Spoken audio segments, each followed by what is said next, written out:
The Fantasy Football Podcast on the Sports Gambling Podcast Network is presented by WynnBET.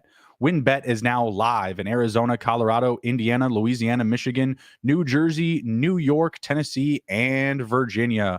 From boosted same-game parlays to live in-game odds on every major sport, WynnBET has what you need to win. Sign up today and bet $100. You can win $100 at sportsgamblingpodcast.com/WynnBET. That's sportsgamblingpodcast.com/WynnBET. And welcome in to the Fantasy Football Podcast presented by the Sports Gambling Podcast Network. I'm your host, Justin Bruni. Joining me, as usual, is my guy, Andrew Raub. How are we doing, sir? Happy Sunday. Yes, happy Sunday. Week 8, man. It's crazy how fast the season's flying by us, but another crazy day of games. There were some really good ones, and then there was a few that I didn't really pay a whole lot of attention to, a little poopy. So, but let's get into this stuff. I said happy Sunday. I don't know what's so happy about it. I mean, that's just like kind of second nature for me, I guess. This is the worst fantasy week for me, period. Just the worst fantasy week. At one point, I did not believe that I would win a single matchup out of like my 10 plus teams. Eventually, the teams that were not supposed to win decided that they wanted to win. Trying to tank, trying to get some draft picks for next season going. One league, I purposely started Malik Willis over Jared Goff because, hey, let's get down there. Let's get that first overall draft pick. Wrong. I'm going to win. Oh, Jesus. Well, the other quarterback is Justin Fields, and I traded Matthew Stafford this week to get him on the roster because I was just like, well, we'll see you later. We're heading out of this season. Like, check out, please. You know what I mean? Like, yeah, it's just really weird. I'll still be, whatever, second to last, but still taking another win is not ideal when you're actually trying to tank. So, yeah, not winning the places where I needed to win. Winning places where I didn't need to this week. Not excited about week 8. Very excited to get to week 9. And our show is going to get everybody else ready for week 9. And already thinking about week 9 and the rest of the season is probably what's going to get me to bed at night, at least for this evening. And probably tomorrow night, because Browns and the Bengals without Jamar Chase, I don't know. I don't know. Yeah, losing I'm not Chase sure. hurts. I'm not sure what to expect out of that game, but we'll see. We're going to jump right into our breakdowns and our recaps of week 8. Andrew, do you want to start in London or do you want to start in Seattle? Different sides of the planet. Which end of the card would you like to start with? How it started off or how it finished so far? Man, let's end the London misery here, since they had to endure Russ and Trevor Lawrence here. Do you want to start with the beginning of the card? Yeah. Yep. All right, sounds good. So yeah, that game. I mean, Russ and Trev, they weren't ideal. They weren't highlight clips or anything. But man, Travis Etienne, my goodness. Oh my boy. Goodness. What did he get in the receiving game? I know he had over 150 rushing. He just had a couple of catches for 6 yards. Okay, yeah. It wasn't anything that nuts. But man, 27 total touches for over 160 receiving yard or total all-purpose yards and a touchdown. James who? I mean, it's going to be very difficult to buy ETN. I was trying to get him on my roster multiple times the last 2 weeks. I actually tried to trade away Jerry Jeudy for him. Jerry Jeudy wound up scoring a touchdown in this game. And I got to say, Jerry Judy's been looking pretty good the last handful of weeks. I know that people have been calling on the Broncos, seeing about his availability. I feel like he might be sticking around. I feel like these past several weeks, his cost has probably been driven up quite a bit. I would expect him to probably stick around in Denver. Definitely a target for me, though, a buy candidate after this game. I think that he's done enough these past several weeks. Nothing really there for me from the Jaguars in this one. What really stood out for you in this game? In the fantasy landscape that is tight end, Evan Ingram actually had a decent game, 4 for 55 and a touchdown. That's somebody that you could definitely pick up off the waiver wire, probably in your leagues, to stream potentially in certain matchups. That's somebody who stuck out to me. One thing that stuck out to me that is not good, and I'm kind of getting a little worried, is Christian Kirk. I mean, he started the year off doing so well, so many targets, and he's just fell off the face of the earth the past couple of weeks, and it's really starting to concern me because I have him in a lot of leagues, and I know I've talked to a couple buddies that also have them, and they of course reach out to me every week and like, hey, who should we play, and this has actually been a common theme is Kirk, like, what do we do with him? And I'm like, I don't think you really can do anything with him, right? Like, who's going to come buy him for anything good? And you really don't want to sit him because he is a good player. So it's very discouraging to see that he isn't doing very well. You already touched on ETN. I mean, it's ETN season. As long as he stays healthy, and that is a concern as well. Obviously, he got hurt last year, but Right. if he can stay healthy, he's just fantastic. I mean, he's an easy wide receiver, or I'm sorry, running back one the rest of the year in my eyes. I think he sticks around somewhere 10 to 14 probably, rest of the year. So he's fantastic. On the Broncos side, Russell Wilson, not good again. 252, 1-1. He looked a little better. I was watching him, go through these reads, and even the announcers said about it a couple times about he was finally looking at his reads and getting rid of the ball quickly, and that's what he hasn't been doing up to this point in the season. So at least he seems to be playing a little better. Not so much in the stat line, but he at least looked a little bit more comfortable back there. So maybe moving forward, he'll be a little better. Another guy that is nowhere to be found is Cortland Sutton. I mean, he to me seemed to be the guy. I'm still on Team Sutton. I feel like he's a better wide receiver than Jerry Jeudy, but Jerry Jeudy and Russ now connecting a little better than Sutton and Russ. So it's a little concerning. If you had to sell one of them, who are you more concerned about, Sutton or Kirk? Well, I think you have to be more concerned about Cortland Sutton right now, just the way that he's kind of declining. And I was actually bringing up Christian Kirk's schedule. I wanted to go back into that. I think he might be a buy candidate just based on his schedule. Vegas next week, Kansas City the week after that, Baltimore, Detroit after the bye, Tennessee, Dallas after the bye. These are all teams that are in the green. Just like looking on the sleeper app, like as far as like matchup wise, Detroit is actually the only matchup that isn't allowing that the same amount of upside to the wide receiver position. So Raiders next week, Kansas City, Baltimore, Detroit, Tennessee, Dallas. You run into the Jets and the Houston Texans during the fantasy playoffs in week 16 and 17. But I don't know. I feel like those matchups are going to be looking pretty good for the passing game. Marvin Jones and Zay Jones aren't doing enough for me. And I just don't love the Broncos offense, period. I just don't want to, honestly, like Jerry Jeudy right now feels like the safest asset next to Greg Dulcich. Yeah. Would you sell Jeudy for Kirk? No, I would not. I would want Christian Kirk still. Okay. Yeah. Yep. I agree with that. The targets have been there for Jeudy, but this week he still made his nut on a touchdown. I still think that Kirk, being that number one guy, he doesn't have a Cortland Sutton there. Now it's really just him and ETN as far as like the offense. You'll see Zay Jones fill in the gaps. Marvin Jones the same. Who else am I forgetting down there? Ingram, right? Ingram. Yeah, Ingram. Yep. JaMychal Hasty too. I think he had like 7 touches total. Might just be someone to keep on on your watch list. I'm not saying that you should go out and buy him, but right now, who's going to spell ETN? Right? Like, is it going to be Snoop Connor going forward? Is it going to be Hasty? Hasty didn't look good today, but the Denver defense is very good. Like I wasn't really expecting much, but I feel like in deeper formats he should be rostered. Otherwise there could be a week where you're just going and you're spending the whole fob bag on him for whatever guy's left over or whatever guy the Jaguars have indicated will be their guy, whether it would be a Snoop Connor or I don't even know who else is on that roster. Who else we got? I don't have another running back to reference. Snoop and Hasty. That's it. Yeah. I imagine it would be one of those guys. I picked up either one of them in a couple of leagues. I had some available spots. So just to see, I do want to ask you though, for Denver's running backs, anybody you trust moving forward? I mean, both Gordon and Murray scored today. They both weren't great. They averaged almost the same yards per carry. And would you start either of them? Do you trust either of them? What do we do with these guys? I mean, I personally don't want to trust either because I feel like you're not really going to be able to predict each week who's going to be the guy getting more carries. And, I kind of want to stay away from it, but what's your take on that? I mean, between the two, if you have one over the other, I feel like, yeah, you can start them on a fringe. They're not an ideal play, but, if you're sitting there between, Latavius Murray, Alec Pierce and, Josh Reynolds, I would go Latavius Murray. That's the bottom of the barrels you can get, right?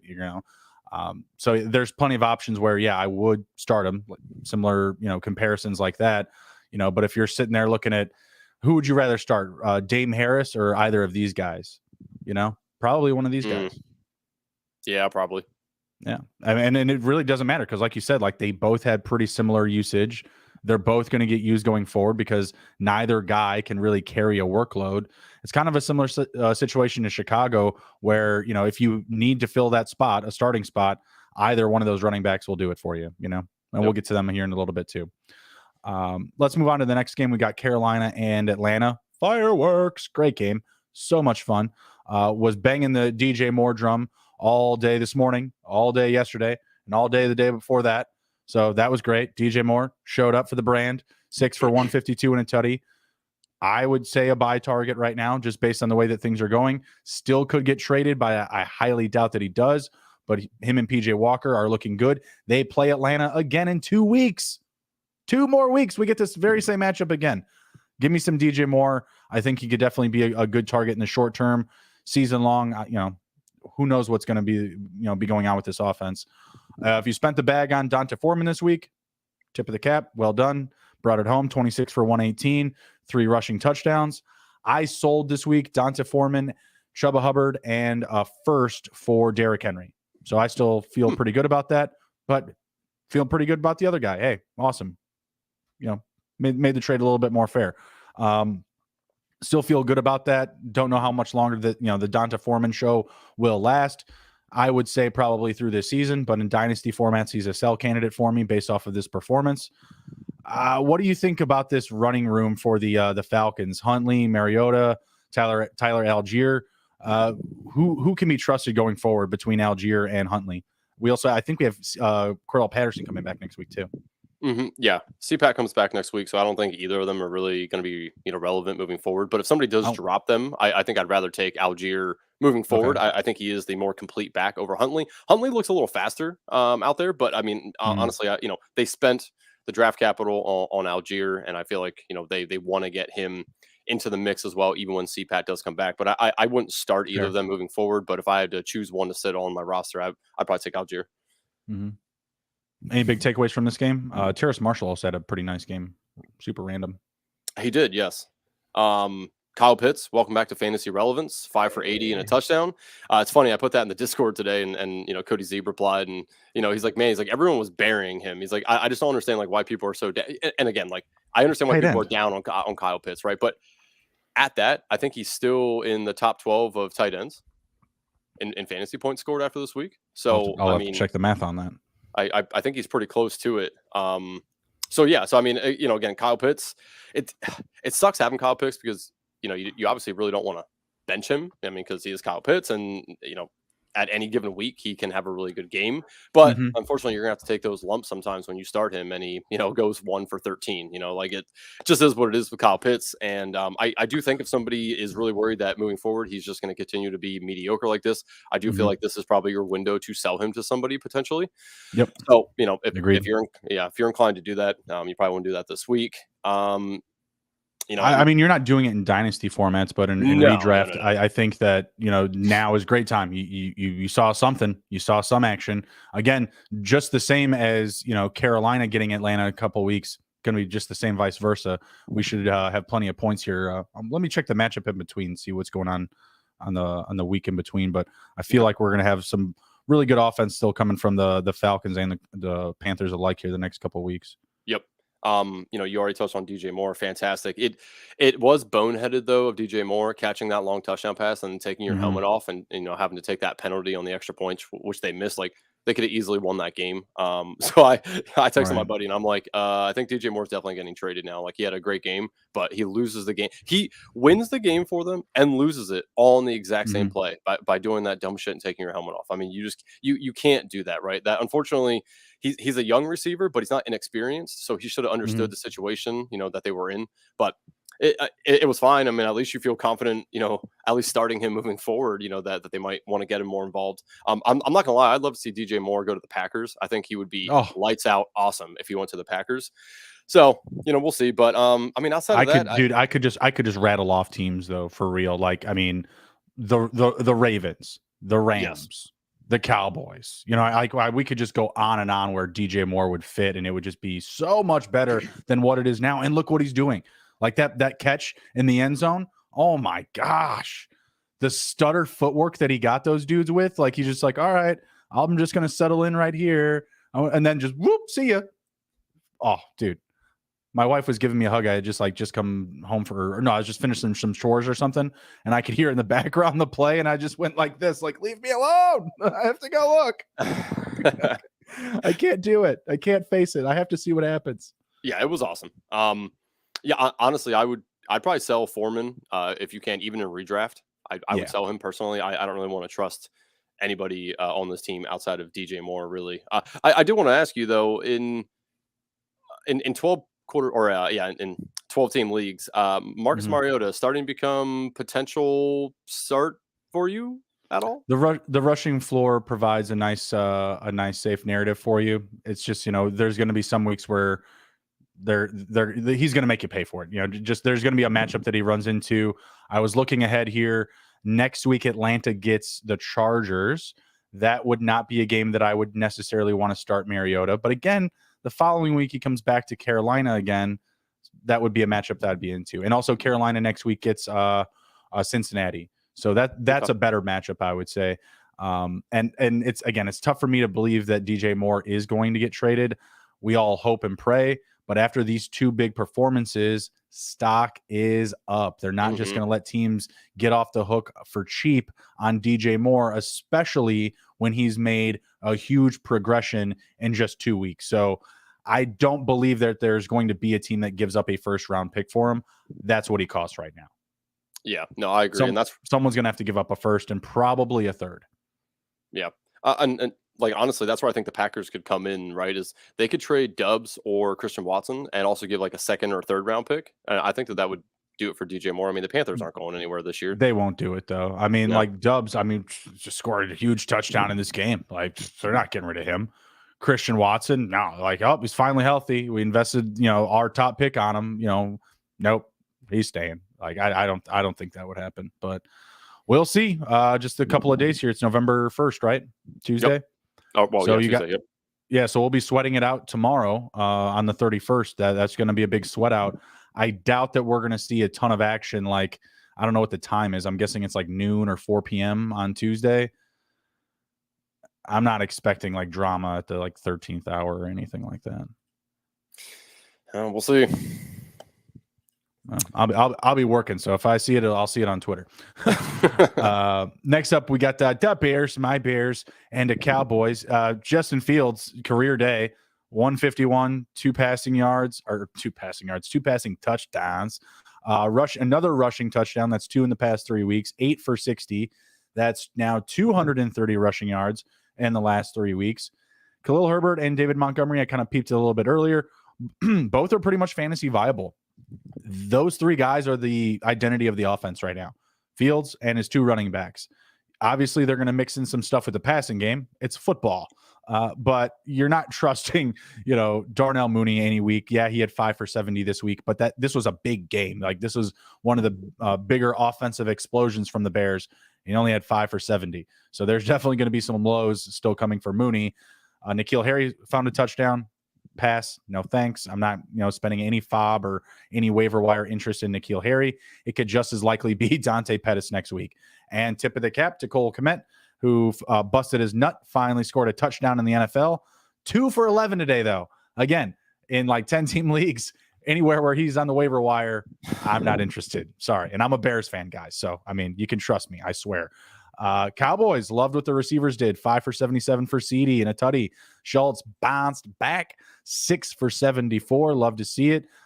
Definitely a potential buy candidate if you're really getting crushed at tight end. If you're facing injuries, maybe like a David Njoku, or you're just going through bye weeks the next couple of weeks with guys, whatever it is, definitely a target in my eyes. He's just healthy. That's period. And when he's healthy, this team, needs him to be that kind of next, tier pass catcher. Michael Gallup, this is his best game of the season, 4 for 49. If I can sell him, get him off my roster. He has not been good for fantasy this season. Tony Pollard smashed it in. Dak, pretty good bounce back game, but are you worried about Dak at all? He injured his non-throwing thumb. Any concern there? I don't think so. Cowboys have a good offense, so there's really not too much to worry about. Non-throwing hand, it's not something I'm really going to worry about. As a Washington fan, I wish it was a throwing hand, but that's here here or there. So I have to ask the question, man, because I think this is going to be a big topic. But Zeke, Tony Pollard, they can't play Zeke again, can they? I mean, come on, man. What else does this dude? What are they going to pay him to do? Is he going to start doing commercials ride the for bench? The team? Just ride the bench. That, yeah. You know how much money he's making? Yeah. Well, you cannot, bro. You cannot pay him his game check. You cannot pay him his game check to sit on the sideline. They need to get like this. This showed 14 carries, 131 yards, 3 touchdowns. What else does this man need to do? Right. Like, and as a Washington fan, I want Zeke to play. Zeke, much worse than Tony Pollard. I just don't understand what the Cowboys are doing. And I get it that they paid him. I fully understand that. But at the same time, like sometimes you just write bad checks, right? Like just keep Tony Pollard in there. They also wrote a bad check to Michael Gallup. This team is hemorrhaging money. I don't know what to tell you. I don't know what to tell you. Yeah. I mean, I was talking about this with Brad earlier. Like looking at Gallup's stats, there's no way he's playing to his contract. And like, okay, boo-hoo, the coming back from injury narrative, then why did you pay him? He's coming back from injury and you paid him. What they did and what, bad ownership or bad GMs do, they're paying you for your previously served time. And that's what he got was like, hey man, you've done well by us since we brought you in. Here's a payday. That's just not how you can, hand around contracts in the NFL. Or really in any major sports league. Not to get off too far off the beaten path here, but my Chicago Blackhawks, they overpaid their 2 stars and they hemorrhaged the team for multiple years after their big runs, just shoring up over 20% of the cap space. That doesn't work in hockey, let me tell you. But anyways, with Zeke and with Pollard, yeah, Pollard's a better running back. We've been saying it since June. Yeah, I know. We get it. But we've still seen Zeke getting a ton of work, and even in some weeks being fantasy relevant, dare I say. Yeah, they need to figure out a better way for the situation to be that Zeke is spelling Pollard, but when Zeke is healthy, he's going to get touches. He is not going to have Pollard, out touching him 2-1. It's going to be closer to a 50-50 split because they're paying him. If they're not doing that, then he's got to get into the stands and be like, free beer here, free beer here, free beer here. Like, come on now. Like, you got to get him to work. He can't just be sitting down. We're paying you a lot of money. He's not going to get moved. Neither of them are going to get moved. They love running the ball. They're loving like this conservative style offense. Obviously, a little bit more this week. Tip of the cap to our Brad Stickler, who he dove deep. He went into like the past 3 or 4 seasons of when Dak Prescott has recorded less than 225 passing yards with Kellen Moore as his coordinator. And he said like 5 out of 7 times he bounced back with huge performances. We're now at 6 out of 8. So shout out to Brad for making that call. He was all over Dak and the Cowboys offense today, and they put up damn near half 100 points. So yep. Shout out to that. Anything else from this game? Cavante Turbin, you got to catch. Oh. Yeah, great. 1 for 11. It's happening. This is the beginning. Hey, Tyreek Hill had to start somewhere too, buddy. Oh, Jesus. He had to start somewhere too. Special teams and 2 catches. The only other thing is Khalil Herbert, better running back than David Montgomery? I mean, no. I don't know about that. No. He seems faster. He seems to be the better running back. I mean, the stats showed it today. And I mean, the coaching staff did come out this week and said that they want to involve Herbert more. I think it's time to change that guard. I mean, I like David Montgomery. I think he's a good running back. I just think that Herbert is fitting the style of offense that they're playing. And, I think Herbert is a better running back currently, and they just need to keep riding Herbert and let Montgomery kind of play the backup role. Let's see the touches. It was 16-15, so it was about 50-50. But then if you go into the catches, David Montgomery had another 3 for 22, and Herbert wasn't used at all in the passing game. Right. No. So Montgomery still had more touches, still relatively close on the total yardage, 99 to 75. It's pretty similar still. I mean, yeah, you're going to see Herbert having a little bit more of an explosion, we'll say, off the line of scrimmage, but Montgomery's vision, just his movement downfield, being a pass catcher, being a guy that can legitimately play 3 down football, he's, as far as just like a football player, I still think that he's better. Herbert, I mean, Herbert's been on special teams. Yeah, he's fast. I mean, he's got skills, but he can still be the guy next year. Like, he can take over and wind up maybe even having a better run with the Bears than David Montgomery did. But right now, the way it stands, like if you're running a football team, you're giving the majority of the touches to David Montgomery. Experience, trust in the red zone, 3 down ability. It's just all there. Is he a little bit slower than Herbert? Sure. I get that.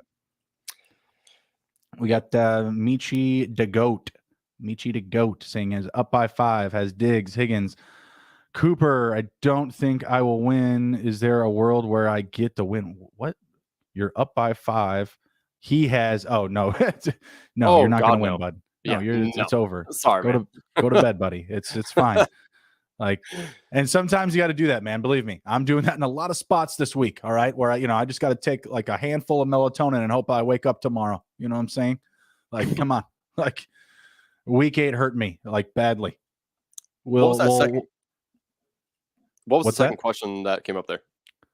Oh, Herbert or Tua week 9. That's a little early, pal, but probably Herbert. I trust more. I don't know. I don't even know who. Oh, Herbert's playing. What did we say? Atlanta. Yeah, and the Dolphins are playing the Bears. I'd probably go Tua just because of how in sync he is currently right now with Waddle and Hill, personally. But oh no, I still got to go Herbert, but that's me. Yeah, he's top 3 quarterback. All right, moving on. Miami and Detroit. Good segue to Tua. Tua, billion yards today in Detroit. 382 passing yards, 3 passing touchdowns, 2 to Jalen Waddle, shaking them hips. Tyreek Hill still had an amazing day. Just dead wrong. Nail me to the cross now. I'm done. Like, worst take probably have ever had that Tyreek Hill cannot be as good without Pat Mahomes. But I'm there. I know I wasn't the only one, but I'm saying it loud and proud. Dead wrong. Tyreek Hill, I mean, right now he's on pace to be the number 1 wide receiver this season. He's on pace for Cooper Kupp level numbers from last year. Shout out to him. I traded him this year for James Robinson, Brandon Cooks, and DJ Moore. God, not feeling good about that. Not feeling good. But to be fair, that was literally the night that Tua's fingers were like hemorrhaging, just going all over sorts of different directions. So Detroit, good game here. Not really too much to take away. I feel like I'm a little concerned with DeAndre Swift. Just not explosive. Feels like he should be a sell candidate. Is this more of a concern coming off of the injury, or do you agree and it's time to get him off our rosters? Redraft, of course. Redraft. I'm not going to overreact to this one for him because he did come back. I mean, he had 5 catches? Yeah, 5 for 27 and a touchdown. I don't think that they wanted to give him a full workload coming back from injury. So I think I'm going to give him another week to see, how the splits play out there. I mean, obviously Jamal Williams looks as advertised as always, right? He's good around the goal line. That's where they wanted to use him. So, I'm not going to overreact to it. I'll give Swift another week with that. Hawkinson, decent day as well. 3 for 80. It's not bad. Yeah, it would have been nice to have him get a couple more catches and hit that 100 mark, but can't complain. I mean, we all know how the tight end landscape is. So, Aaron Jones, big run. Let's see here. Don't tease me. He did. Yeah, he had a nice run. Yeah, I mean, again, you kind of mentioned it. Not a whole lot take away from the game. Everything is pretty as advertised for this game. I figured it was going to be a higher scoring game. Yep. Raheem Mostert, again, continues to be the lead back for them. He's a almost every week start. I mean, he's been pretty good. This week a little bit down of a week for him, but overall, still fantasy relevant. Outside of that, Hill, Waddle, fantastic as always. God, so wrong. That I will lose sleep over as well. It is crazy for the Lions how many players caught passes for them. I mean, it was 1, 2, 3, 4, 5, 6, 7, 8, everyone 10 players caught passes. Just Jared Goff just sling the ball all around. It's crazy. Amron came back from being concussed. Came back solid for 69. Nice. Right on. All right, next up we've got Arizona and Minnesota. Another very good game, very entertaining. Kyler Murray had all of his receivers very fantasy relevant. Zach Ertz, 4 for 34 and a tutty. Rondell Moore, 7 for 92 and a tutty. D-Hop, 12 for 159 and a touchdown. Amazing. Benjamin, a little bit of a disappointment, but if you started him, you were starting him based on a volume play. He still had obviously the most touches at the running back position, as well as a couple of catches, but really didn't do much. Really not too much to take away from this game, other than that Rondell Moore should be trusted going forward for sure. If you had any concern about him, he was someone that we were, telling folks to start on today's morning preview show, yesterday's preview show as well. At the Vikings, pretty much business as usual. Actually, very similar to the Cardinals in the sense that Kirk Cousins made all of his pass catchers, fantasy relevant. Jefferson, 6 for 98 sounds like a down week, honestly. Thielen went 6 for 67. That was nice to see. Even KJ Osborne found pay dirt. So obviously, if you find the end zone, you're fantasy relevant that week. Just 2 catches for 8 yards, though. And Dalvin Cook, amazing game. Was 111 on the ground, 30 in the air, had 5 catches. Really great game all around because pretty much everybody that you were starting in fantasy did something. Like, who did you start in this game that didn't bring you back a positive ROI? Yeah, I mean, besides Eno, nobody really. I mean, you shouldn't have been starting Dortch. Yeah, I mean, yeah, you're right. This was a fantasy still had 4 bonanza. catches, though. You know what I mean? It's 4 or 5 points. Yeah, I guess you're right, but I don't know. I felt like with Connor out again, Eno's been pretty good. Like I felt like he should have had a better game than he did. Sure. But but yeah, I mean, this was one of those games. It was a fantasy bonanza. Everybody you started did well, and I mean, I don't really think there's anybody on either of these two teams that did well today that I wouldn't do automatic starts next week. Maybe outside of Thielen. Again, I'm not a Thielen guy. I just don't believe in Thielen. I'm gonna tell everyone, go sell him again if you can. But yeah, I mean, outside of that, yeah, I feel good. I feel good trusting these guys, especially the Cardinals guys. Rondell Moore. I mean, Benjamin. That's always going to be up to the who's available and who's healthy. But people were concerned, like, oh, Darrell Williams is coming back. Well, yeah, Darrell Williams is also really bad. 5 for 8, 5 carries, 8 rushing yards, and 2 catches for 6 yards. So all the running backs, fair to say, didn't have a very good game. Keep in mind, Kyler Murray led the team in rushing, 6 for 36. So, yep, better weeks are ahead for their rushing game. Next game up we got is the Raiders and the Saints. Ick. Derek Carr, why? Like, what did I do? And not even what did I do, Derek? What did Hunter do? What did Hunter Renfrow do to you? You know what I mean? Like, what happened? Was it, or maybe it was what Derek Carr did to Hunter Renfrow? Maybe it was just like, just staring across the locker room a few too many times as Adams and Carr gazed into each other's eyes, talking routes, hot routes. I don't get it. I don't know what's going on there. Matt Collins leading the way, 7 for 64. I don't know what's going on with Adams. I figured he probably left because he was just ill. If he's somehow out long-term, I guess Hollins could be a buy option. But personally, no thanks. Maybe I'm just sour because I started Derek Carr so many places this week. I think that Josh Jacobs will definitely bounce back. He's been a top 5 running back so far this season. He would be a buy candidate post this game. But, man, I don't know who to trust for the Raiders going forward anymore other than Devontae Adams. You got Darren Waller, who's been banged up. Hunter Renfro's not doing anything. Matt Collins is leading the team in receptions. Yeah, not happy with the Raiders right now. The trust level is super, super low. Going over to the Saints was not a Taysom Hill week, but it was an Alvin Kamara week. The Eagles, if you want Alvin Kamara, it's going to cost you a lot more than 1 first-round pick now, pals. 18 for 62 on the ground with a rushing touchdown, 9 for 96, and 2 receiving touchdowns. The world is right again. Alvin Kamara is back. I was telling Andrew before the show, started a lot of Chris Olave today, someone that was really high on, kind of just so. If for some reason he's buyable in your league, if someone puts it out there that he's available, definitely a target that I want to ride out the end of the season with. Taysom Hill, though, he did still rush the ball pretty well, 10 for 61. See someone that like in a 10-team league or like a 12-team league with like a shorter bench that you're still going to be rostering going forward? Like you just have to hold him. Yeah, I think so. I mean, 10, 12, 14, doesn't matter. I feel like you really have to hold him, especially if you can play him at tight end on your platform. So, I mean, definitely. I mean, you just never know. One injury to Kamara, and he might become the Kamara, right? Like, I would definitely just hang on to him. For sure.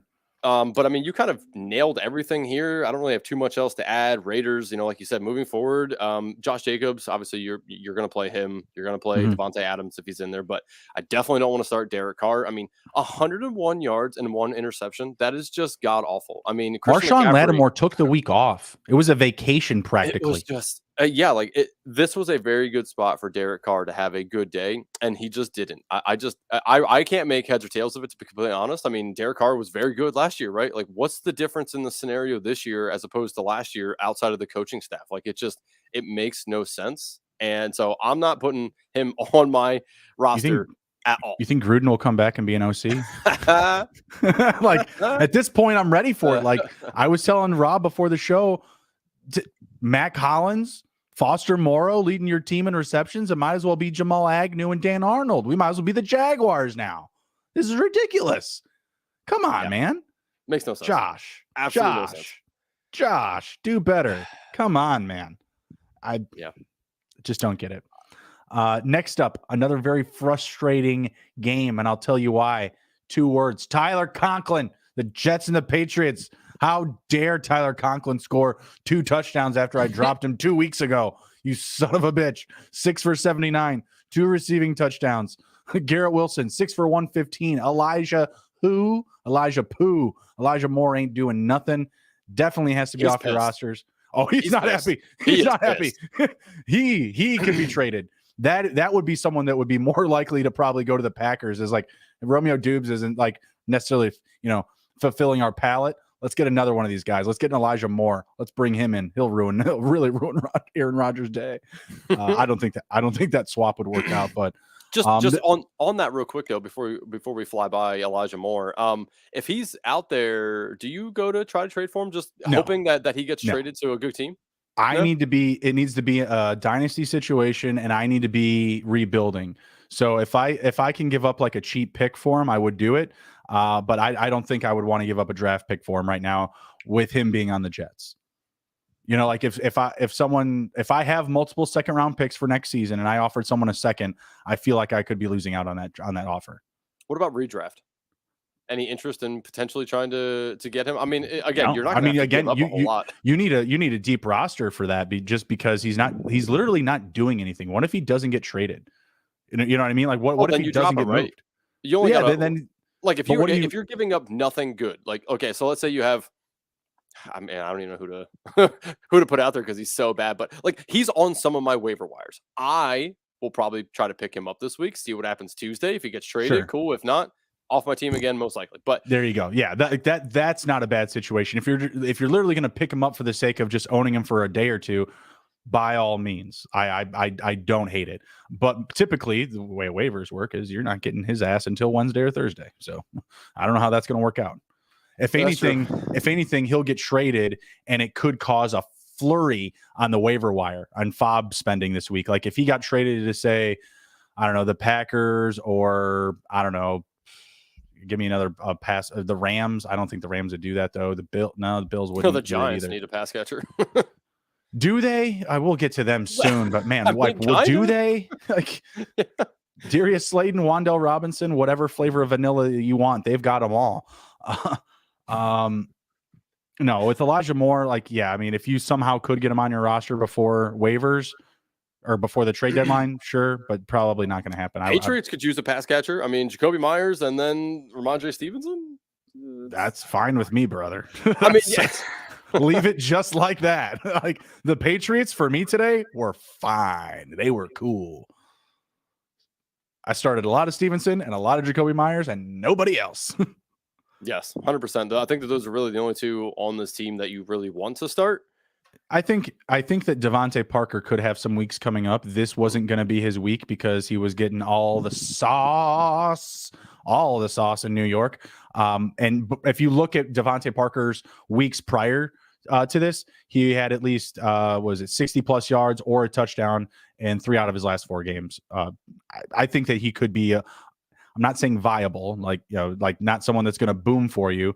But if you're struggling to find a flex spot, I think Devontae Parker in some better matchups coming up will be a decent option, especially when they decide that it's Bailey Zappi season and not Mac Jones season anymore. Mm-hmm. I was not impressed. I was not impressed by Mac Jones today. I was not impressed by Mac Jones last week up against the Bears. I mean, like Jacoby Myers went to bat for him and, sort of, kind of a little bit threw Bill under the bus and was just like, how do you do that? Guy works so hard. One of the more hardworking leaders on our team, and you just throw him under the bus. And then literally like a day later, they're like, it's Mac season. It's good. It's just all Mac. I mean, he threw a duck up into the air that just hung there. And I mean, the Jets were just waiting for it to fall in their lap. I mean, it just very bad football by Mac Jones. And we'll see what happens moving forward. But I mean, fantasy wise in this game, outside of what we just talked about, the Jets definitely showed that they need Breece Hall to run the ball. I mean, Michael Carter, James Robinson. I need Breece Hall. Yeah, it was not a good day on the ground for them. Through the air, like you said, Conklin, good day. Garrett Wilson, very good day. I know he didn't find pay dirt, but I mean, 6 for 115. You'll take that all day and every day on Sunday. Day. So, yeah, outside of that, Michael Carter seems to be the guy that they're going to have in for passing downs. Obviously, he went 4 for 35 through the air as well. So, Michael Carter is probably a startable option for you in a flex potentially. But no, absolutely. He didn't have a good day on the ground, but he still had another 4 catches. Yep. So he went over 50 total yards. He had 4 catches. Like, it wasn't a good matchup. There's better weeks ahead for sure. Mm-hmm. Oh, actually, I take that back. Ouch. The next couple weeks don't look great. Buffalo week 9, bye week 10, New England again week 11. But then some pretty nice matchups: Chicago, Minnesota, Buffalo, but then Detroit again, Jacksonville, Seattle to end the season. Those are some good ways to close here. And keep in mind that he's going to be the guy, throughout the end of the season here. I still believe that James Robinson should be a buy low candidate. In just his first game, he went 5 for 17. He had a 7 long yard run. But I think that, this is really just the tip of the iceberg. Like, they're going to get him touches. There was talks that he wouldn't even be active this week, and then he comes out and gets 5 touches, which I think is about right, for a guy that you're just kind of feeling out, like 5 touches for the backup in a game where you didn't run a lot, period. There's a reason why they went out and got him. They're going to give him the rock here in some upcoming weeks. I don't know if I love those matchups though. Those are some tough matchups, but the Jets, they're 5-3 now, so they're competing and they're technically in a playoff race. So we'll see what they do. I feel like they're going to try to reestablish the ground game. I like Carter or Robinson as buy low candidates, especially off of this performance. No interest in the quarterbacks going forward. You cannot buy Ramondre Stevenson for a reasonable price. Therefore, I say that he is not a buyable candidate, and he is not someone that I would sell right now. We made it. We're heading into week 9, and Damian Harris is spelling Ramondre Stevenson. We made it. We're here. Yep. The ship has landed. Yeah. Thank God. All right. Anything else to touch on this game before we move on? Nope. All right. Next up, we got the Steelers and the Eagles. Really great game, depending on which side you were on. If you were the Steelers or had their assets, really tough day.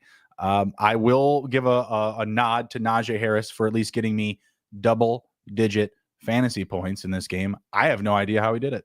I have no idea. 8 for 32 on the ground and 6 catches. Led the team in catches. Have mercy. Didn't realize that point. I don't know what's going to fix it for these guys.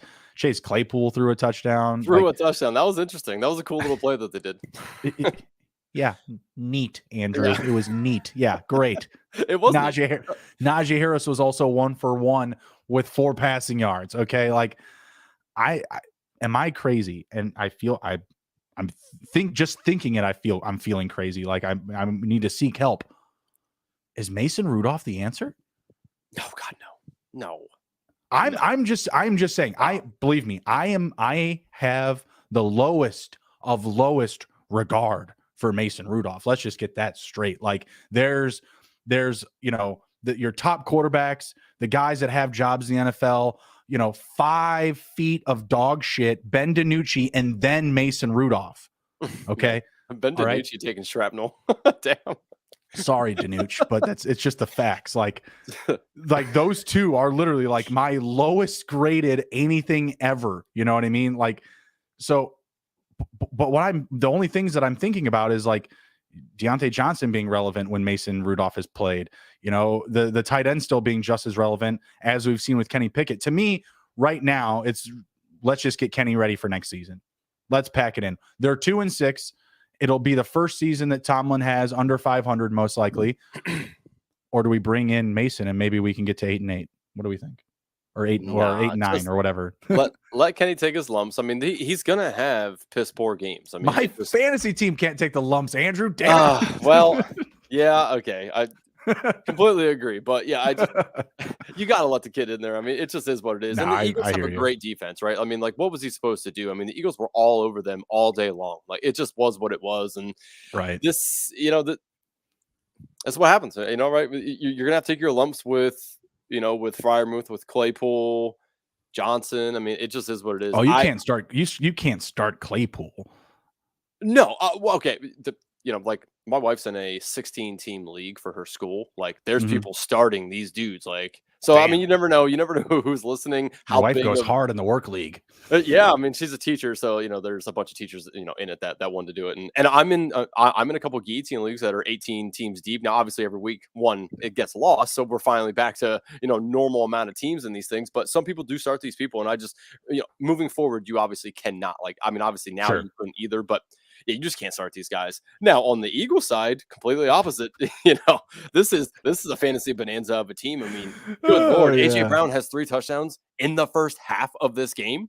I feel bad. Like, I single-handedly lost a league because the guy had the Brown and Hurts stack. Just single-handedly lost it. I couldn't do anything about it. I texted him like 5 minutes in, or no, it was like halfway into the second quarter. I was like, "Hey man, good game." He's like, "What do you mean?" I'm like, "Are you not watching this like onslaught that's going on?" I'm like, you just put up 6 touchdowns on me between 2 players just like that. It was awesome to watch because like you know, Brown and Hurts are good friends. You know, they go to Hurts went to AJ Brown's daughter's birthday. You know, they went to Disneyland together. Like, they showed us before the season that they were going to be good together, and it just shows. Like, the first half of this game, they exploded, right? Like, it fantastic. You obviously can't go and trade for either of these guys. There's not enough that you can give up to get either of these guys from the person who currently has them on the roster. But man, it's just it's awesome to watch those two. And I hate to say it as a Washington fan, I hate to see the Eagles just dominating, but man, they are just awesome.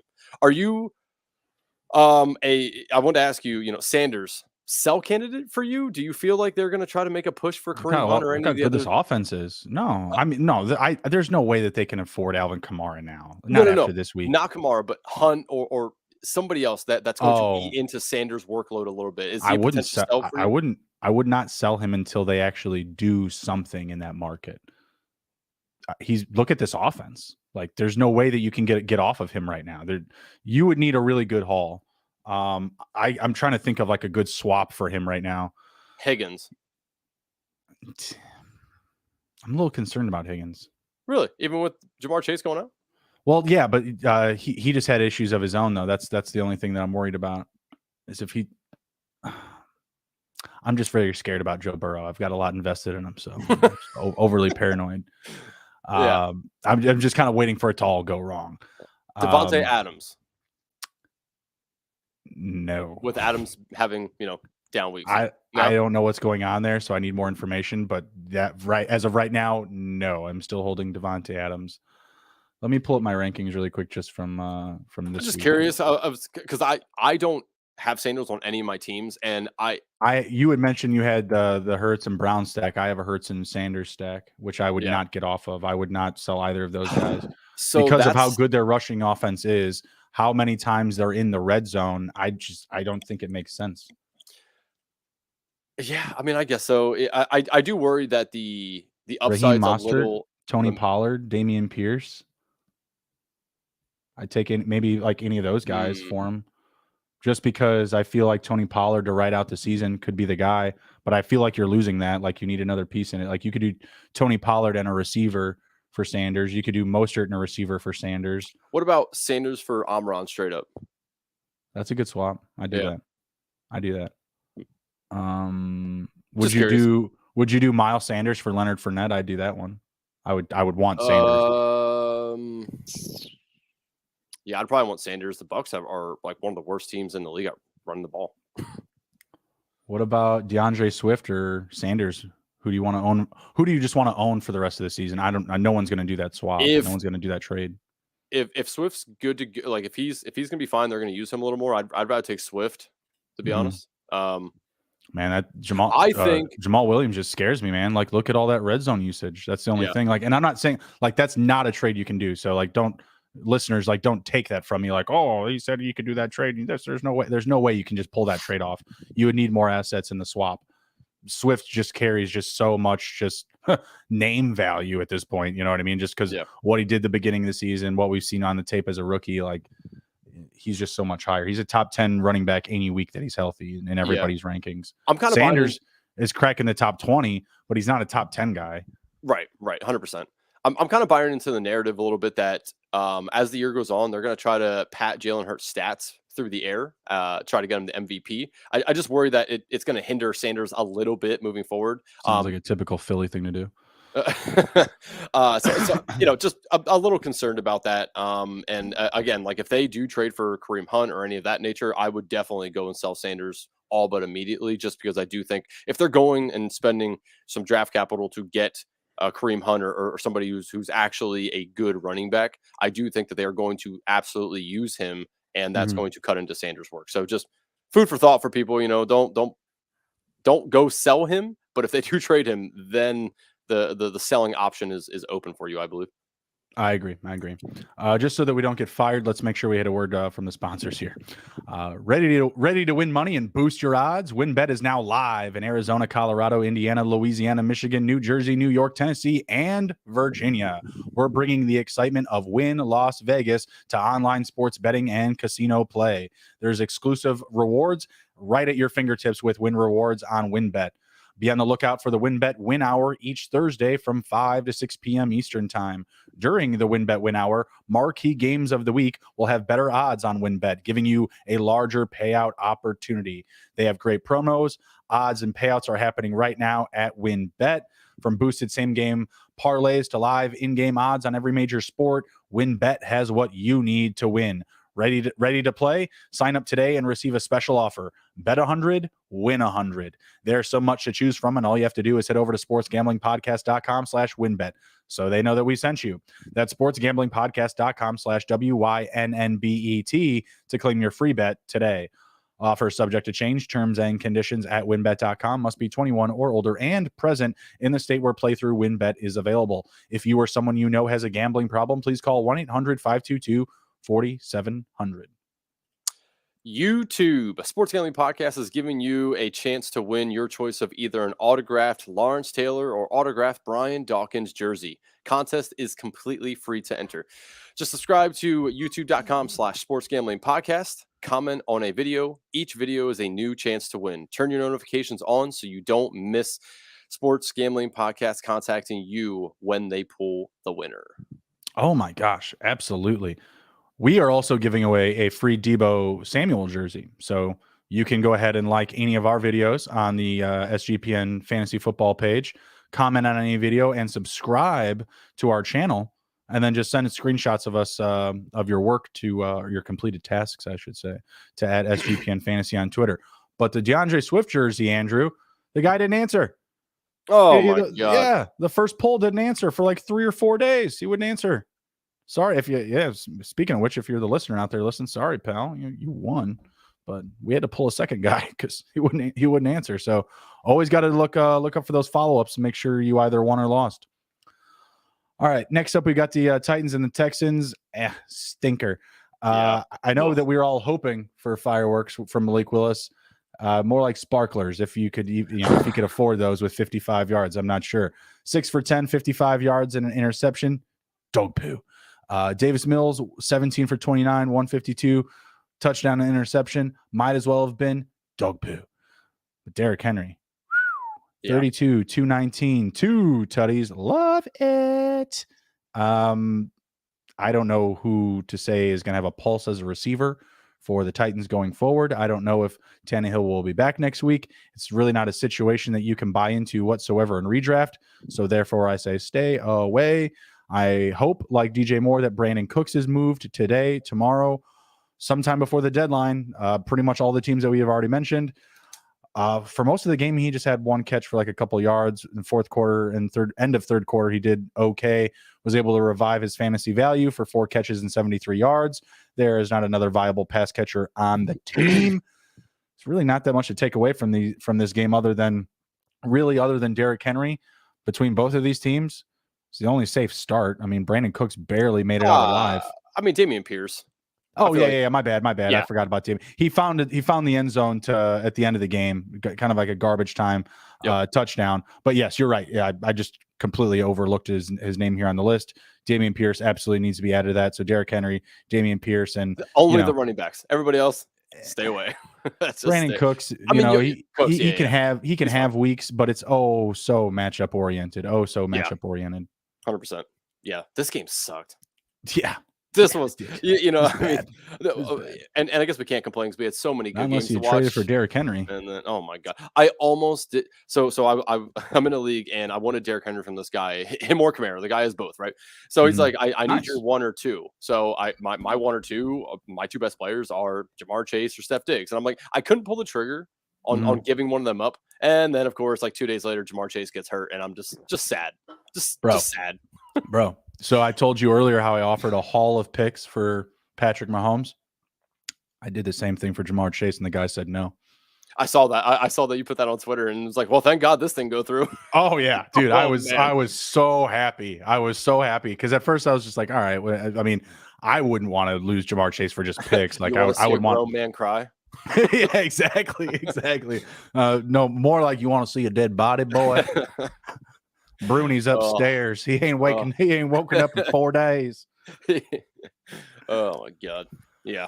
But yeah, this game barn burner. Texans won 5-1. That was fun for a little while when we were, considering them the dark horse to win the division. That was cute, but wake me up when July is over or whatever July ends. Yeah, I mean, it was fun, but yeah, RIP the Texans, first overall pick on the way. All right, next up we got the Commandos. Oh, let's go. The Commandos. 17-16 victory over the Colts. I mean, Sam Ehlinger, man. Taylor Heineke versus Sam Ehlinger. I mean, I don't know what you expected. Come on, man. This is fantastic. The legend of Heineke. That's true. I have to say I have never ever said a bad word about Taylor Heineke. You just know what you're going to get from him. He's going to go out there. He's going to put his balls on the table, and he's going to pray that they don't get chopped off. That's pretty much it. Like he's just going to let everything swang around, and he's going to live and die with the consequences of it. I can't hate on that. Ever since he came in that game to fill in for Alex Smith up against Tampa Bay, damn, some Taylor Heineke. Yeah, but again, it's still Sam Ehlinger, so we got to preface all that. Yeah, I mean, hey, you know what? Eat your heart out, Jim Irsay. Not that I'm not a Dan guy by any means. I don't want anyone to think I like Dan Snyder whatsoever. But nonetheless, you kick Wentz out of town. Not that Wentz played in this game, which I thought is just hilarious too, right? By the way, the guy we get from the Colts doesn't even play. So, but yeah, man, Heineke, you said it, like he just puts his balls on the table. He goes out there, he puts his body on the line. He wants to make plays. He's a gunslinger. He loved Brett Favre growing up, and that's kind of what he does, right? He just wants to sling the ball around at any time. He doesn't even care. He's like, oh, Terry's down there. Fuck it. Just chuck it up, right? Like, and that's what I actually like about him for Terry for fantasy relevance is that Carson Wentz wasn't doing that, right? Like he was trying to be more methodical with the ball, didn't want to lose the game right away. Heineke's like, I'm here for a limited time. I'm not the guy with the future. It doesn't matter to me what's happening. Like, I know I need to go out there and do my job and try to win games. And they don't expect him to be the guy moving forward. So I like that he is hyper vigilant of Terry. You know, he Mm-hmm. understands that that is the best player on the team for the Washington Commanders, and he wants to get him the ball. So, 6 for 113 again. Terry almost had a touchdown down on the 1 yard line at the I thought end they of were the going to give game. him a look after that too. Oh, I was like, let's go right back to him. Let's go right back to him. No, sorry. yeah, I actually thought that they would put Brian Robinson in that situation to get the touchdown, but Taylor Heineke sneaks it in himself. So good day for Taylor Heineke. I mean, I had Oh my yeah, wife. absolutely. Superflex leagues, go buy that dude for show. Yeah, like he's just pulling it off. Antonio Gibson and Brian Robinson. This is the discussion that we need to have for the Commanders for fantasy relevance. Is what the hell did we do? Let me ask you this: is why does everyone think that Brian Robinson is like this savior? He's not. Like, Gibson has looked better, and mind you, I don't watch like the Commandos beginning to end. I catch them in the red zone. I see what I see. But when they played the Bears, I watched all of that game, on Thursday Night Football a couple of weeks back, and Gibson looks better. I don't get this. I don't understand why Brian Robinson is demanding so many touches. I think that, two things come to mind about that. One, beginning of the year, they told us all we want to use Antonio Gibson in space, and we want to use Brian Robinson as the lead guy and around the goal line. So in our minds, right, we think, okay, he's going to be the guy there getting the touchdowns, because it's rare that Washington scores long touchdowns. Unless it's a bomb to Terry or something like that, they just don't normally do that. Jayon or whatever, Armani, Yeah, Rogers. Yeah, so it's just so. That's the first thing that comes to mind. Second thing is this dude got shot, right? They can't, in good faith, just go back now and be like, you know what, man, it's not working out. You're not providing us what we thought we would get. What do you mean in good faith? It's football. As Adam would say, right. It's a meritocracy. If you're good, you play. If you don't play good, you don't play. Like, I mean, come on. Like, it's football. Knowing Rivera, he's a player's coach. Like, he's not going to want to do that. Even though Antonio Gibson showing us on the field, he's definitely better. He's more explosive in space. I just don't think that Rivera wants to do that to Brian Robinson currently. So I think that what we're seeing now is going to continue with this shit, right? Brian Robinson might get a touchdown here or there on the goal line, but outside of that, you're really not going to get a whole lot from him. I think Snyder is on his yacht in the middle of the Mediterranean on a cell phone with Ron Rivera saying, you better give this dude the ball because I need better PR. Like,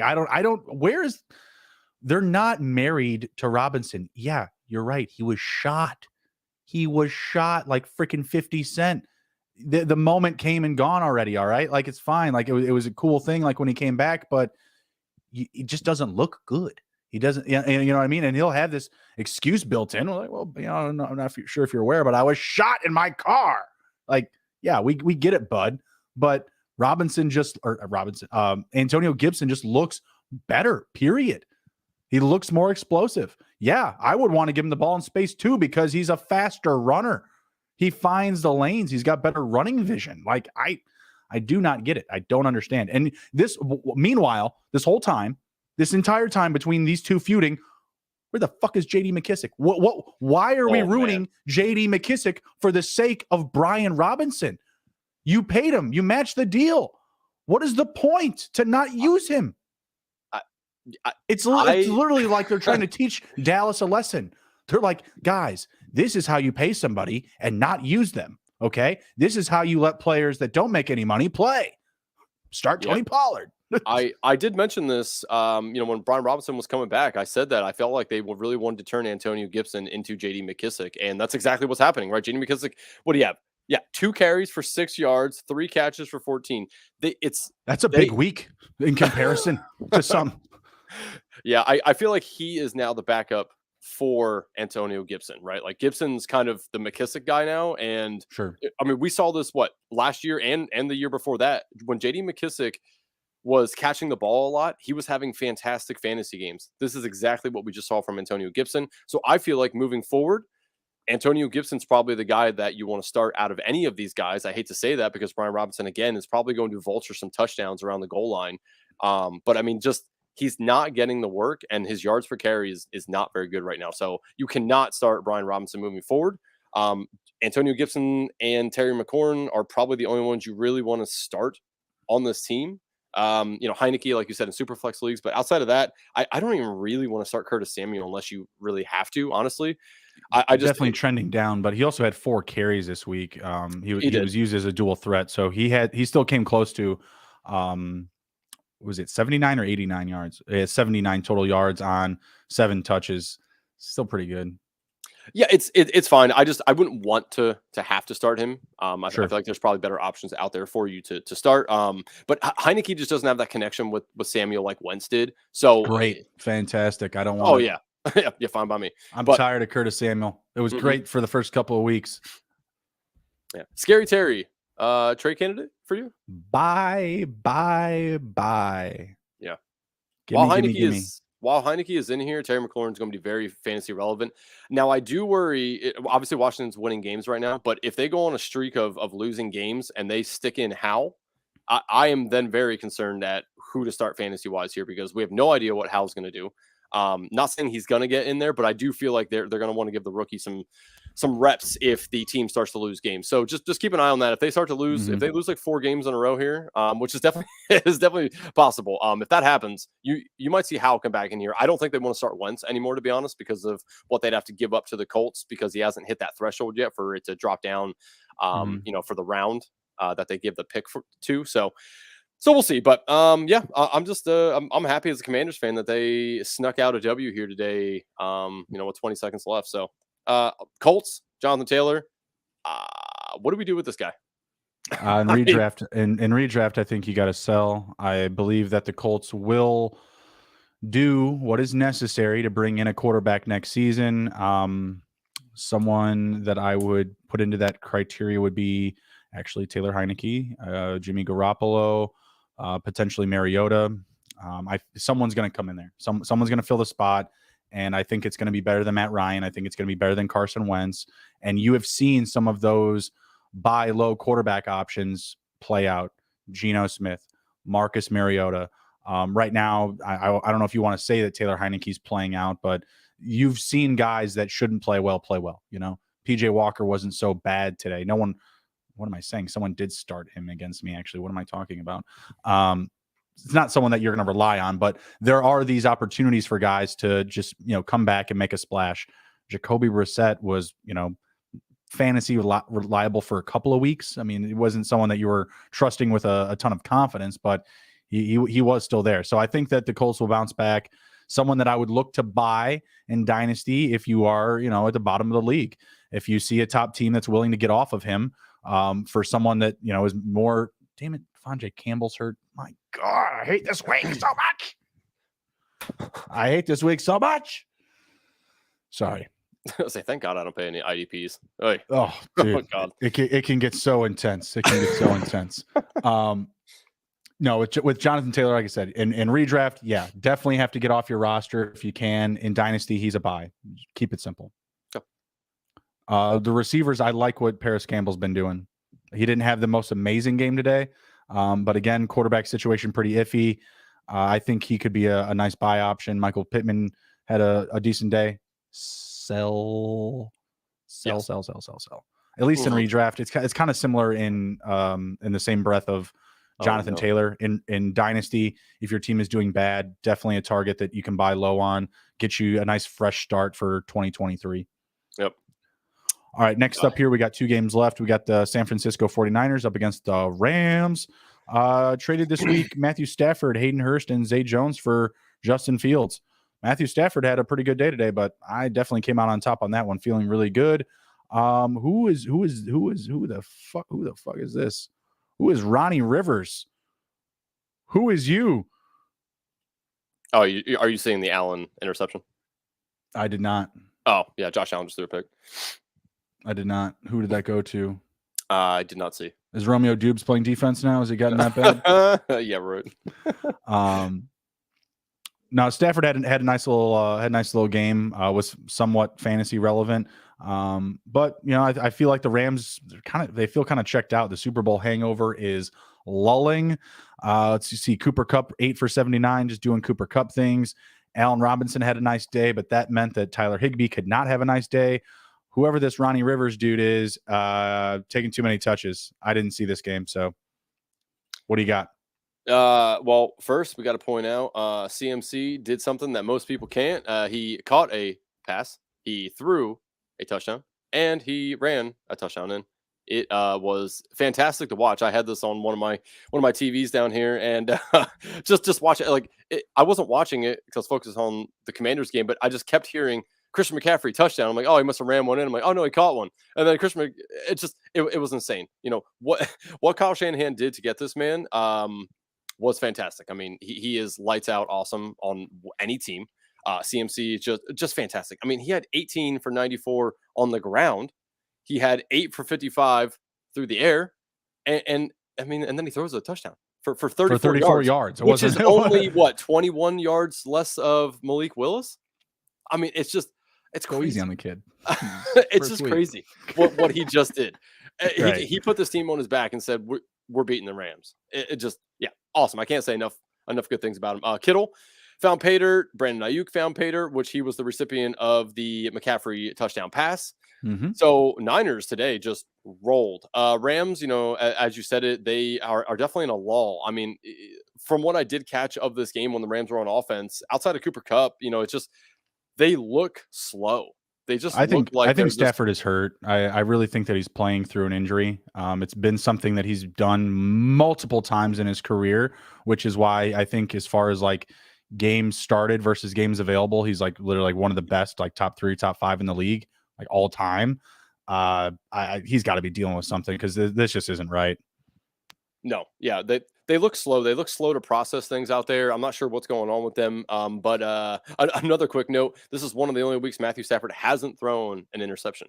Boo! We want profit. Boo! That's right. Yeah, where's the money? Outside of Cooper Kupp, do you feel okay starting any of these guys moving forward? Robinson, Higbee. I mean, Higbee maybe, right? I mean, Higbee. I think this was just a down week. But the issue with Higbee is that Van Jefferson, I don't believe, played in this game. He'll most likely play in the next game, if not the game after that.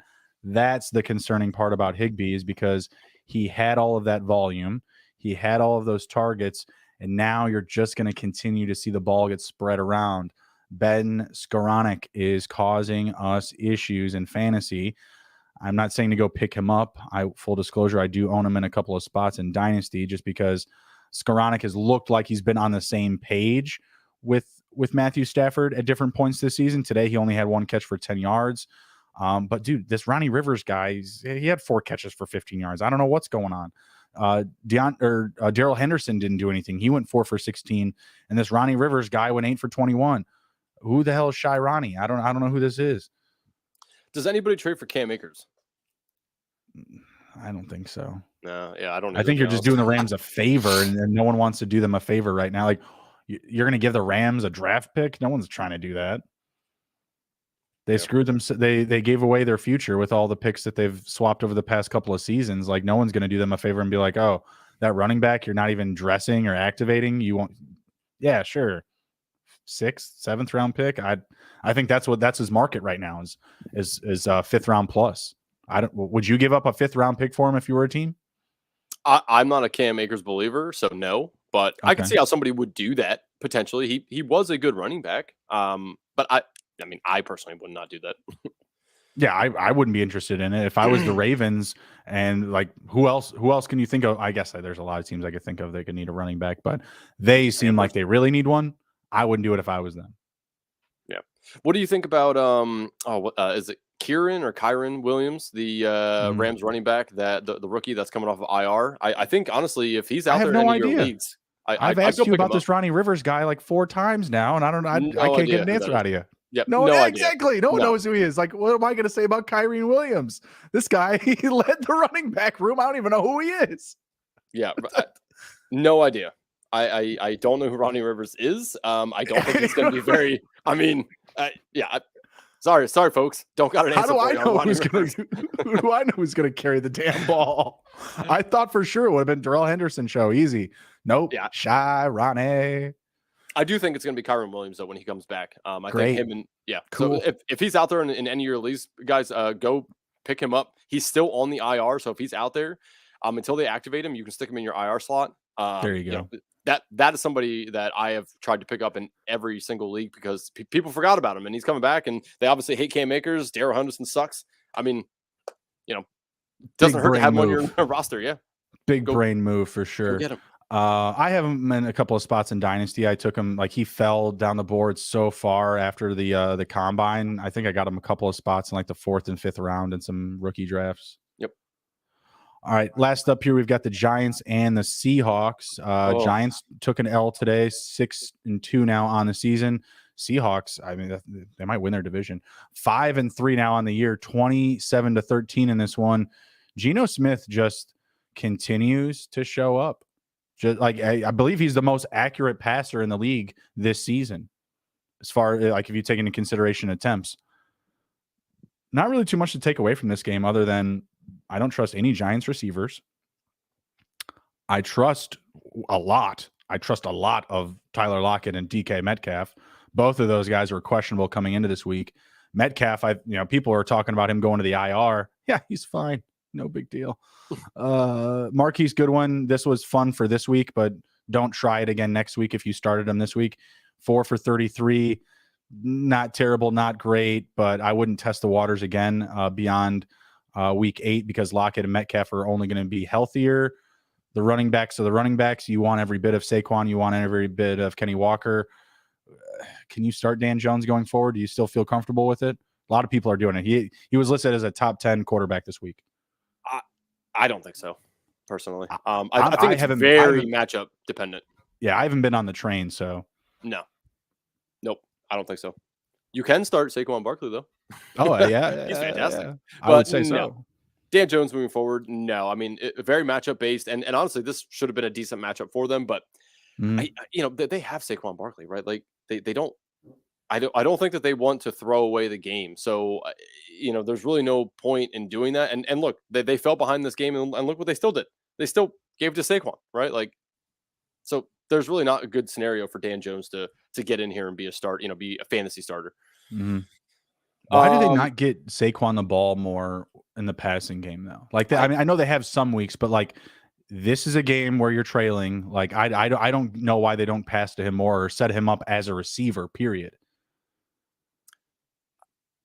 I'm not sure, to be honest with you. I mean, it's mind-boggling to me too, because as a Penn State fan, like I watched him in college, fantastic with the ball in his hands, no matter what, right? Like and his rookie season, same thing. I mean, he caught a shit ton of balls. Like I don't know why that was always the thing when he came into the league, was that no matter what, if he wasn't running the ball well, they would pass him the ball a lot, and that hasn't necessarily been the case. Yeah, well, and they have no wide receivers. I mean, they have Darius Slayton and Wan'Dale Robinson, but like those guys aren't barn burners, right? They're not guys that are awesome. This is Robinson's first like bad game. Like the first couple of games back, he was looking good. I was very surprised with the amount of catches that Slayton had versus Wan'Dale. Yeah. So what? 5 for 66 Slayton, 2 for 15 Wan'Dale. Again, though, like this is the scenario where you should be passing the ball to Barkley a whole lot, right? Like let him make some moves on the defenders, with the ball in his hand. So I don't know. I would imagine moving forward that it has to be, there has to be an uptick. If they don't trade for a wide receiver, there has to be an uptick in Barkley's receiving game, at least a little bit, right? I mean, 3 for 9, that's nothing to write home about. I would like to see him at least get 50 yards a game through the air. I mean, that doesn't seem unreasonable for him, especially with what the Giants are working with on offense. This has got to be a team that buys a receiver. They're 6-2. They're in a good spot in the division. I feel like, if there's a team that should be willing to give up a pick, it should definitely be the Giants. When was the last time they were in this type of position going into the midway point of the season? Yeah. You know what I mean? Like this is definitely, they should be buyers in this market right now.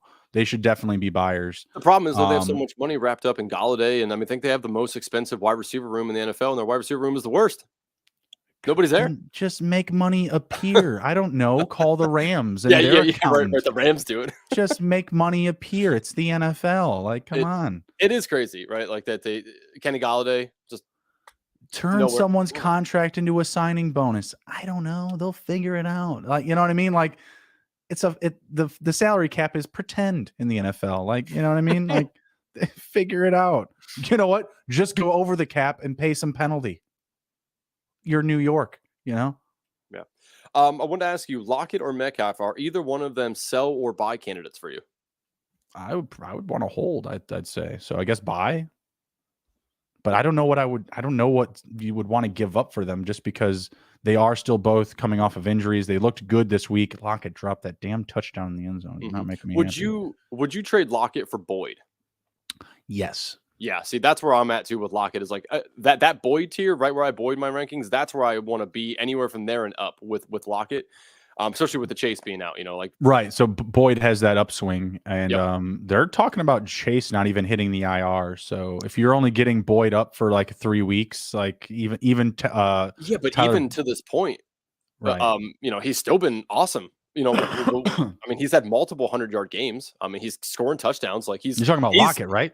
No, I'm talking about Boyd.